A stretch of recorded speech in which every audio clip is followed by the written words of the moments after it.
မင်္ဂလာပါပရိသတ်များခင်ဗျာစိတ်ဝင်စားစရာကမ္ဘာတလွှားကတိုက်ခိုက်ရေးသတင်းအကြောင်းအရာတွေကို MSC ကတင်ဆက်ပေးနေပါတယ်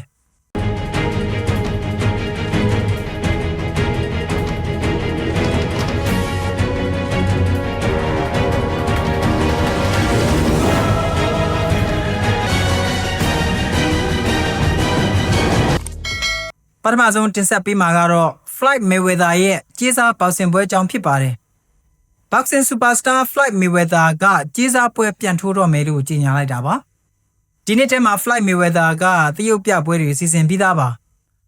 Floyd Mayweather နဲ့ Mike Tyson တရုတ်ပြပွဲကဧပြီလ25ရက်နေ့မှာဖြစ်ပြီးတော့ Floyd Mayweather နဲ့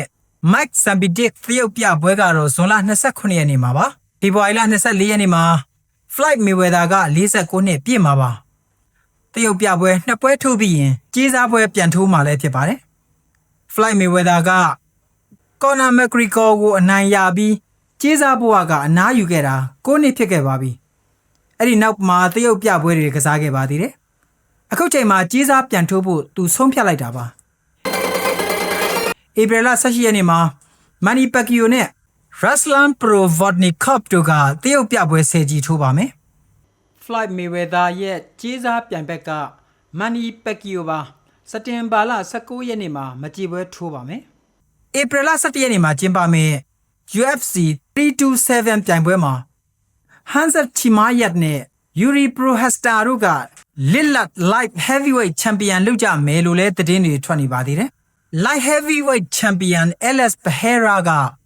ခမဆွလို့ပြီး Heavyweight တန်းတက်မယ်လို့လည်းကြားရပါသေးတယ်။မူလာတုန်းက Yuri Prochazka နဲ့ Carlos Uzvat တို့က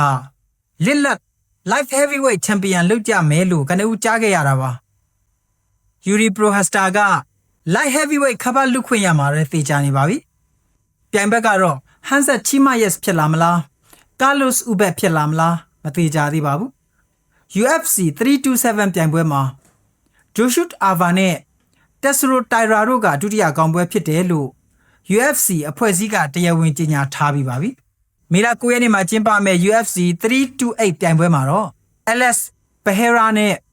Cyril Gane တို့က Heavyweight ချားဖြတ်ချန်ပီယံလုပ်ကြမယ်လို့သိရပါတယ်။ Heavyweight Champion Tun Espinel ကမျက်လုံးတန်ရာမသက်သာသေးလို့ချားဖြတ်ချန်ပီယံလုပ်ပွဲကိုကျင်းပထားရတာပါခင်ဗျာ။စိတ်ဝင်စားစရာတိုက်ခိုက်ရေးအားကစားပွဲတွေကိုဆက်ပြီးတင်ပြသွားအောင်မှာဖြစ်လို့မလုပ်ရသေးရင် MSC ကို Like and Subscribe တွေလုပ်ပေးခဲ့ကြဖို့တောင်းဆိုပါတယ်ခင်ဗျာ။